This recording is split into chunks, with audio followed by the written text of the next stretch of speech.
One of my concerns was that Garth had an old business model that he has used to devise this new business model.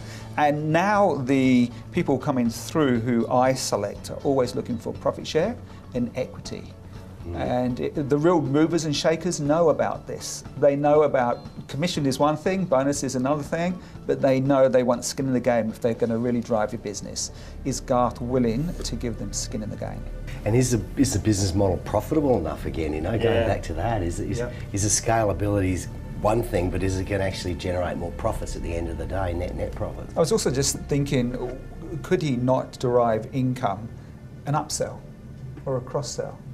So rather than having more salespeople selling properties, or why not sell insurance to people who just sold the property? Why not think of other ways to derive the income from your home location? I think the IT system that he decides on, if it's not already in place, will have to be SMICO to keep, again, those procedures and the accountability with intranet and document solutions will be critical in this too. Or they'll need to be bedded down before you even think about heading east. Yeah, that's right. There needs to be a robust CRM system that ties into staff payroll, has all the add-ons necessary so that he can concentrate on driving the business rather than trying to sort out all the admin behind the scenes. So I just wonder who is the mentor and guidance for Garth, because ultimately he's going to need someone who's done this before. I mean, that's what I can see here. If I was going to do this and I was going to go to the East Coast, because I've got friends of mine who've got franchises, and they're always telling me about the problems of a franchise. And people are doing all sorts of deviant things in a franchise. It's not easy. This is a tough gig. So who's he got that's going to give him day-to-day guidance? What would be the first thing he should do? What do we think the first thing? Me personally, I think he needs to model the expansion plan, financial model. Now, that's me from a finance background. Yeah, I agree. Business plan, same sort of thing as what you're saying, Matt. Yeah. You particularly on the finance focus, and me on the other parts, where I'd suggest it's really the one and the same, is a great business plan. Yeah. There's got to be an internal review of how robust the systems and processes are at the moment. Go out to seminar, get client information, get that information back, how are those clients nurtured and marketed to at the moment, to make sure that the sales is a smooth process. How smooth is that running at the moment before you try and start to scale it on the East Coast? Yeah. So what he needs to do is answer all these questions. Simple as that. That's right. I am here with Garth Davis of Property Powerhouse. We've heard all about his business, his background, and the types of problems that you're experiencing, and we're ready to meet the business doctors. Are you ready? Let's go and get them. Let's get them. So hello, business doctors. Hello. Hello.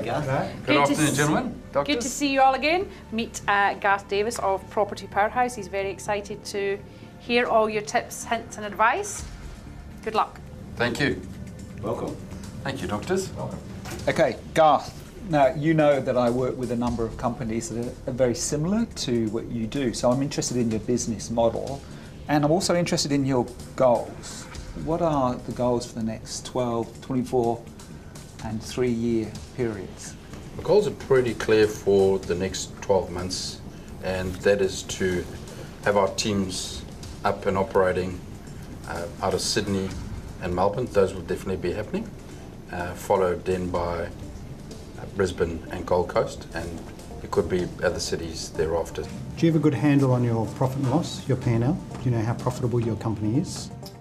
Yes, we do. We've managed to keep our overheads really low at this point in time, and with the model moving forward, we want the referral team and the support team will be operating on a commission only, and we're not looking to operate physically branches in the other states to take on corporate leases and things like that. So we want to really be careful of risk management and committing funds that we don't need to. Right.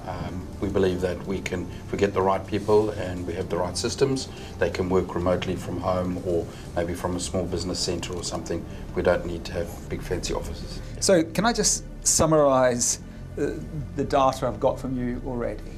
You're trying to build a team of high-performing salespeople, pay them commission only, in markets that are potentially cooling right now, eastern states, and you want to manage them remotely.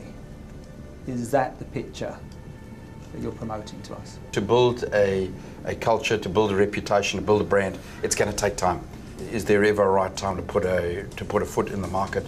Remember, David, as well, is that he's not just marketing the Sydney market to Sydney people.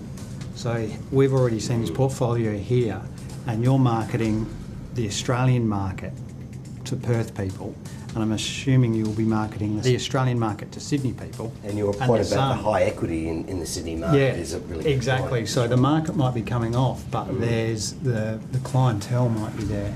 The clients may be there, but you're talking about staffing up. Yes. And if I was going to go for a job, and I was reading the newspapers and they were saying the market's cooling, the job's commission only, my manager is in WA, I'd be going, well, that's probably not my priority job I'd go for. The answer to that is about people. So we need to have the right people first. Okay, so it's not that we're going to hit the market, we're not going to Brisbane by a certain date or Gold Coast. It's about getting the right people on the bus with us.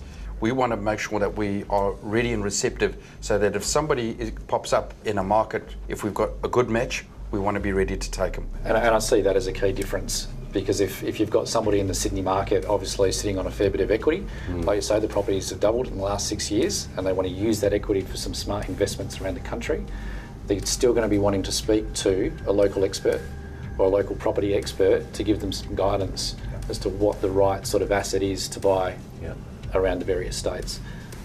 So the ability to link in your different property professionals through the different states and being able to introduce clients, cross-border within the same company, I think is a real opportunity. We don't want to be the culture company that flies in for the weekend and then flies back to Perth. We want to have real human beings on the ground that people can talk to. I recruit salespeople every day. A salesperson is always open to a new opportunity. The other thing is, you said that they might go and sell in a new territory. So how would those sales consultants in Queensland feel if the ones in Sydney started to sell up the Gold Coast? In answer to that, we want the support and sales team to be assisting and helping only local people. Do you have anyone in the eastern states right now who's selling for you? We have referral partners on the ground. Also, at this point in time, you haven't got a salesperson who's selling for you in the eastern states? No. Okay.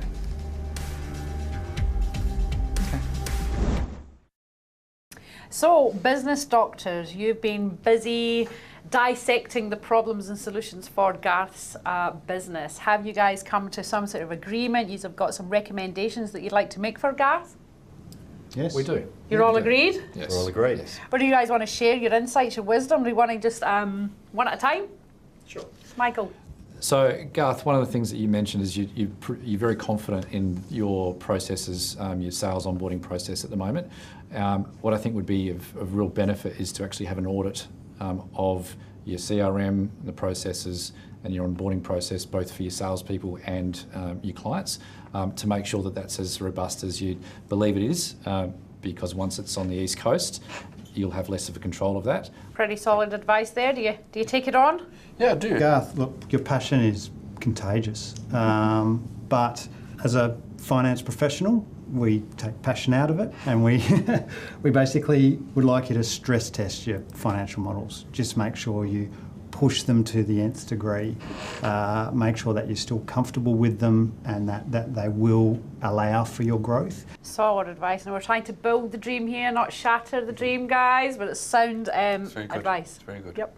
From a marketing perspective, you've explained to us how you're going to approach it with a direct marketing through Facebook, seminars and that sort of thing. I think that's logical due to the high cost of mass media, especially in Sydney and Melbourne.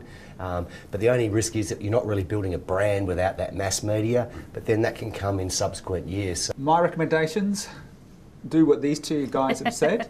I hire people who are financial managers, and what they do is financial modelling first, and then you must have systems in place, and then you must have a profile of the type of salesperson who has tried and tested before you expand, and then you need a methodology to select the tried and tested salesperson. So we love the fact that you're enthusiastic, optimistic, we love that, but there are some key things you do need to do first, and that is, one, to all these recommendations, do all of them. That's my advice. And I suppose I have a message also for the doctors, which is really good, and that is also someone who's been in business before. It's about trying to balance all of these things. If I get trapped with, it's about taking advice from all of these experts and trying to work out what's important of that advice for the initial steps. If I get too bogged down with too many of these things, we stall and we won't grow. You have your basic questions been answered? Yes, I think from a processing and making sure we get the right people on Perfect. board. Yeah, so thank you. Beautiful. What was your best bit?